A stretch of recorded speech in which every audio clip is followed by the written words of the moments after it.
Now it's what it's like to go viral. And we couldn't do this show without talking about the one and only Hawk Tuah Girl. You gotta answer this. You got it. What's one move in bed that makes a man go crazy every time? Oh, you gotta give him that Hawk Tuah and spit on that thing. You get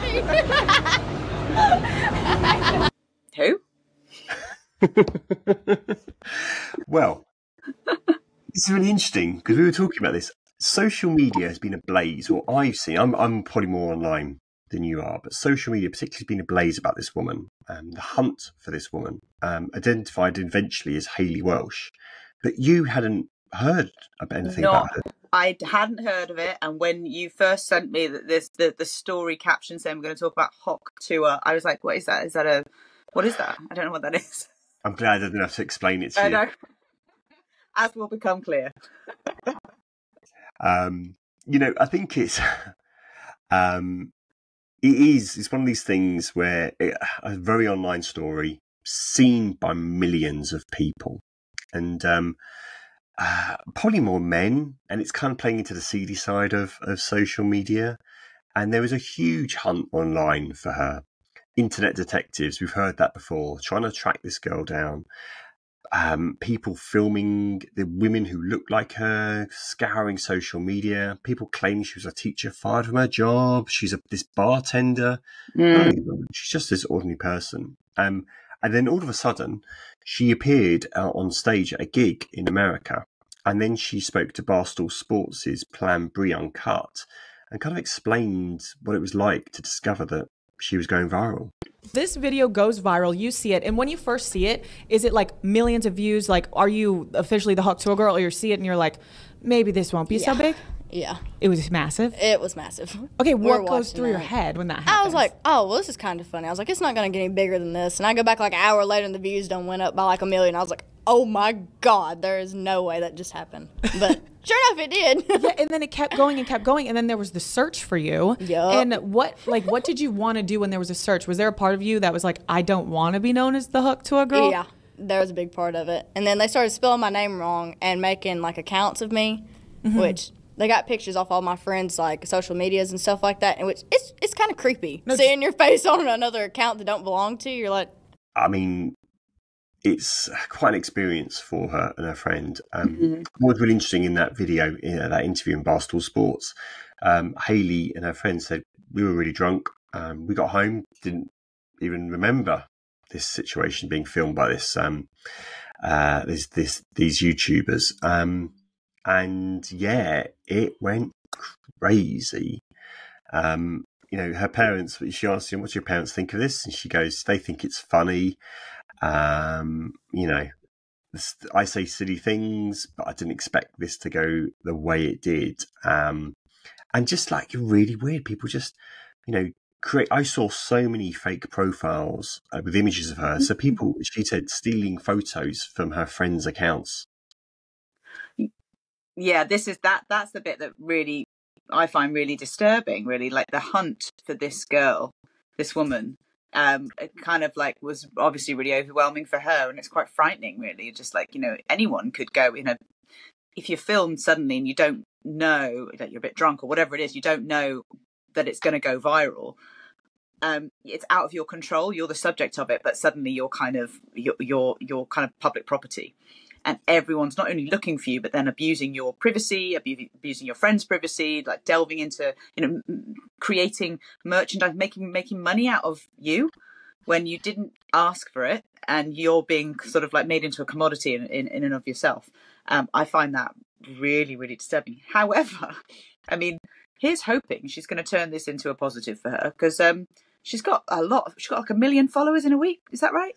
Yeah. So what she did, she said she deleted her socials about initially. 6 months ago, previous to this. So I think this is what happens because she didn't have, people couldn't find her profile. They created profiles for her, and I remember seeing like Conor McGregor following this fake profile and stuff like that. Like it was all a bit kind of all stories around the hunt for this woman. But then what was good is that she was like, right, okay, I'm going to own this. I'm going to, take advantage of this. And she set up her Instagram. she did this interview. She set up an Instagram. She set up a TikTok. 1 million followers on each. And what I really like this video, I'm going to show you one of her Insta videos, just talking about kind of how her life has changed over these last few weeks. Very awesome things that have changed my life so far since all this has happened.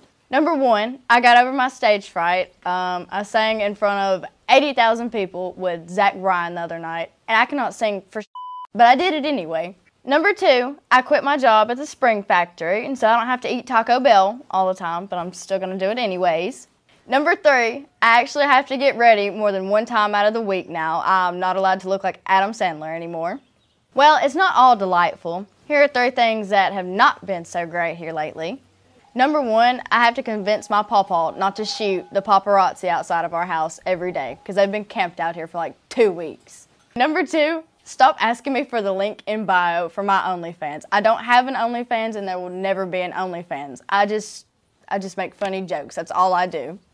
And number three, I'm tired of the imposters and all the fake accounts. I don't have any kind of social media just yet besides Snapchat, but when I have the rest of it, you guys will be the first to know when I launch it. And by the way, there's one more thing that's really pissing me off. Any of you selling or purchasing merchandise online, it's not from me. It's not approved by me and it's counterfeit and I'm not making a damn dime off of any of it.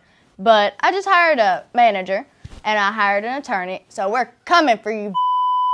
But don't worry, I'm launching my merch store very soon. What I love about Haliey is that she's really down to earth and yeah, look, she says she's a smart ass, she says silly things on camera, but she's just an ordinary girl who's been kind of, you know, caught up in all this publicity and just weird things about fans asking for OnlyFans accounts.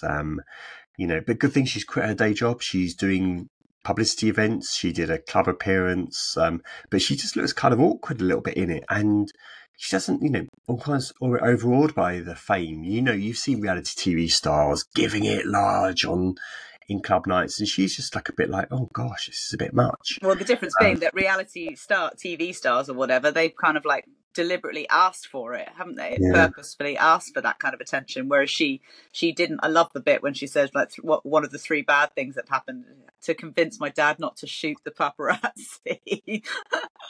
I can imagine that's an ongoing battle.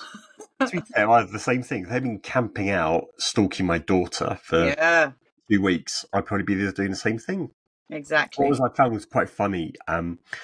The content creators, Tim and D TV, who filmed that video of Haliey, they were kind of complaining that it got ripped on Twitter and going viral elsewhere.